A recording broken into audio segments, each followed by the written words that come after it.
the argument is that Xi Jinping basically has had this theme during the Biden presidency of establishing red lines, telling Biden what he has to do. And those are, as you identified earlier, Steve, the Taiwan. That's the first red line U.S. can't cross, according to Xi Jinping. Secondly, democracy and human rights. That is, the U.S. can't interfere in democracy and human rights in China. Thirdly, the U.S. can't interfere in the system, what they call the Chinese system. That is, the U.S. can't work to overthrow the Chinese Communist Party. And then fourth, lastly, the U.S. can't interfere with China's rights, that is, rights for advancement and development.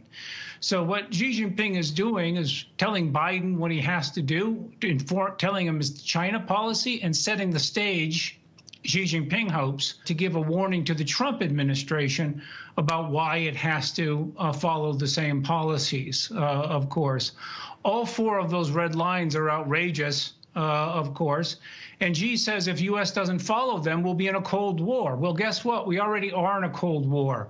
As you said earlier, of course, today, we've been in a Cold War since they came to power in 1949.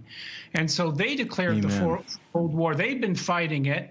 And it's time, as the first Trump administration did, is to begin to confront them in each of those areas. So we have the war here against the administrative and deep state, but to set the frame geopolitically, it's the Chinese Communist Party, and they've had a huge tell.